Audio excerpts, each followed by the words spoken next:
Hoy les quiero hablar de una figura que está contenida en el artículo 211 del Código General del Proceso. Se trata nada más y nada menos de la imparcialidad del testigo.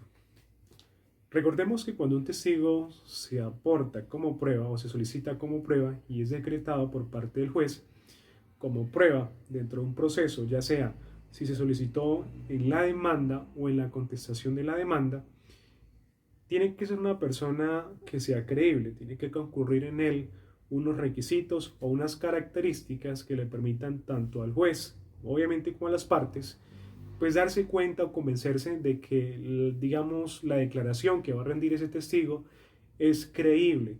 Pero como también sabemos que hay factores que a veces inciden en esa declaración que hacen que no sean creíbles, ya sea porque el testigo es parcial, es decir, adolece de toda imparcialidad, por algunas razones, por antecedentes personales, por alguna razón el testigo puede dejar de ser creíble. El artículo 211 nos narra esta figura y nos dice lo siguiente, abro comillas.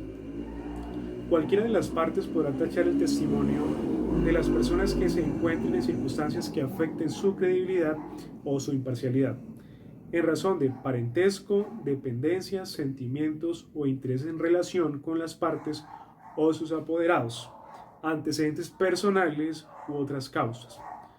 La tacha deberá formularse con expresión de las razones en las cuales se funda, es decir, que además de alegarla y solicitarla, hay que motivar las razones por las cuales se está solicitando. Y aquí le impone al juez la obligación que debe analizar el testimonio en el momento de fallar de acuerdo con las circunstancias del caso, es decir, debe analizar con rigurosidad ese testimonio. No quiere decir que el testimonio no deba ser recibido, no, por supuesto que se tiene que recibir, pero el juez debe analizarlo rigurosamente al momento de emitir sentencia.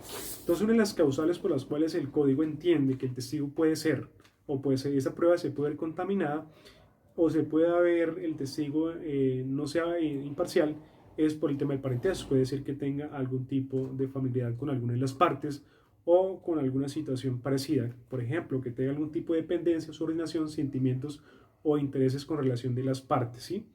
O sus apoderados, o tenga antecedentes personales que me permitan entender que el testigo no es creíble. Un ejemplo claro para que me entiendan.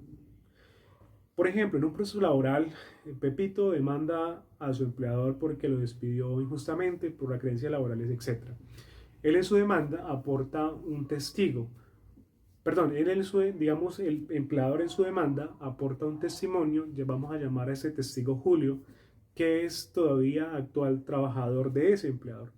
Resulta que Julio, trabajador del demandado del empleador, tiene intereses en que pues no se condene a su jefe o a su empleador en ese proceso, ya sea porque pues digamos es muy buen jefe, porque es el que digamos le da para su trabajo, porque es básicamente el que le da de comer en la empresa, ¿cierto que sí?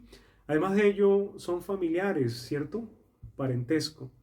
Hay una subordinación entre estos dos, es evidente que pues él no va a patear el plato que le da de comer y por quedar bien con su patrón, pues su testimonio está siendo contaminado para favorecer o está siendo cuadrado para favorecer a esa persona, por lo tanto, digamos que esa prueba está siendo contaminada.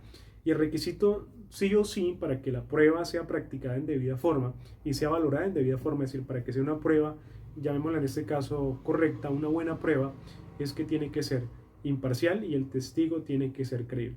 Yo muy difícilmente como juez voy a creer un testigo que probablemente tiene antecedentes penales y ha sido condenado por el delito de fraude procesal o por falso testimonio. Entonces, si yo advierto eso en un testigo y logro determinarlo y logro probarlo y logro pues expresar y probar esa solicitud ante el juez, pues entonces el juez tiene la obligación de mirar con lupa la declaración de ese testigo y así motivarlo o así, digamos, razonarlo probatoriamente en su sentencia. Ojo que aquí no podemos confundir la tacha de imparcialidad con la tacha de falsedad, ¿sí? Ojo que son dos figuras diferentes, no es lo mismo. Entonces, pues si tiene alguna inquietud, alguna pregunta, escríbame abajo o escríbame, con mucho gusto, pues la podemos solventar.